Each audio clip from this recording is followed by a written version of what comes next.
స్వాతంత్ర సమరయోధుల ఆశయాలకు అనుగుణంగా దేశాన్ని అభివృద్ధి పథంలో ముందుకు నడిపించాల్సిన బాధ్యత ప్రతి ఒక్కరిపై ఉందని రామగుండం ఎమ్మెల్యే మక్కన్ సింగ్ రాజ్ ఠాకూర్ అన్నారు.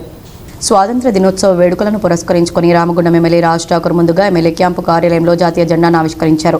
అలాగే రామగుండం నగరపాలక సంస్థ కార్యాలయంలో శుక్రవారం నిర్వహించిన జాతీయ పతాకావిష్కరణ కార్యక్రమానికి ఎమ్మెల్యే ముఖ్య అతిథిగా హాజరై మాట్లాడుతూ దేశాన్ని బ్రిటిష్ దాస్య శృంఖలాల నుండి విడిపించిన సమరవీరుల త్యాగాలను ఎప్పుడూ స్మరించుకుంటూ దేశాన్ని అన్ని రంగాల్లో అభివృద్ధి చేయడంలో తమ కర్తవ్యాన్ని నిర్వర్తించాలని అన్నారు. అనంతరం అదనపు జిల్లా కలెక్టర్ కమిషనర్ జె అరుణశ్రీ జాతీయ పతాకాన్ని ఆవిష్కరించి అందరికీ స్వాతంత్ర దినోత్సవ శుభాకాంక్షలు తెలిపారు. ఈ సందర్భంగా 257 స్వయం సహాయక సంఘాలకు 13,08,23,000 రూపాయల బ్యాంక్ లింకేజీ స్త్రీనిధి పరపతి సహకార సమాఖ్య లిమిటెడ్ తరపున రామగుండం ధనశ్రీ పట్టణ సమాఖ్యల్లో భాగమైన అరులైన స్వశక్తి మహిళా సంఘ సభ్యురాళ్లకు రుణ బీమాకు సంబంధించి 3,29,120 రూపాయల విలువైన చెక్కులను ఎమ్మెల్యే చేతుల మీదుగా పంపిణీ చేశారు. 100 రోజుల కార్యాచరణ ప్రణాళికలో భాగంగా నిర్వహించిన వ్యాసరచన పోటీల్లో విజేతలకు బహుమతుల ప్రదానం చేశారు. ఈరోజు రామగుండం నియోజకవర్గంలో క్యాంప్ ఆఫీస్లో మొదలెట్టుకుని మున్సిపల్ ఆఫీస్ తర్వాత అన్ని వార్డుల్లో అన్ని రంగాల్లో బ్రహ్మాండంగా చేస్తూ ఆ మహాత్మా గాంధీ గారు చూపించిన బాటలో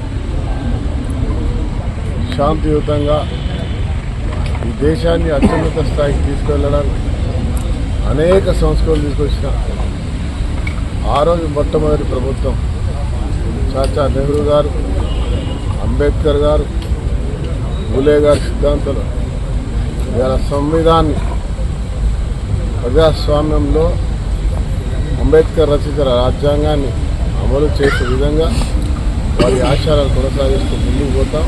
మీరందరూ కూడా రామగుండం ప్రాంతం తెలంగాణ రైజింగ్లో ఈరోజు దేశంలో జరుగుతున్న దోపిడీ, ఓట్ల దోపిడీ, ఇండస్ట్రీస్ దోపిడీ, భారతదేశానికి ప్రైవేట్ కార్పొరేట్ సంస్థలు కట్టుబట్టే తీరును, గత 10 సంవత్సరాలు దొరల పాలనను మరొక్కసారి రాకుండా క్విట్ ఇండియా ఉద్యమాన్ని గుర్తు చేసుకుంటూ మరోసారి ఉద్యమం చేయాల్సిన సమయం వచ్చిందని తెలియజేస్తూ ప్రతి ఒక్కరూ సంసిద్ధులు కావాలి.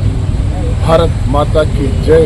ఈ కార్యక్రమాల్లో మాజీ మేయర్లు బంగి అనిల్ కుమార్, జాలి రాజమణి, మాజీ కార్పొరేటర్లు మహంకాళి స్వామి, కొలిపాక సుజాత, ముస్తఫా, పలువురు నాయకులు, రామగుండం నగరపాలక సంస్థ deputy commissioner Nayani Venkataswamy, superintendent engineer Shivanand, executive engineer PV Raman, ACP Srihari, accounts officer Raju, RO Anjaneyulu, superintendent Pabbala Srinivas, MEPMA TMC Mounika, నగరపాలక సంస్థ ఉద్యోగులు, మెప్మా సిబ్బంది తదితరులు పాల్గొన్నారు.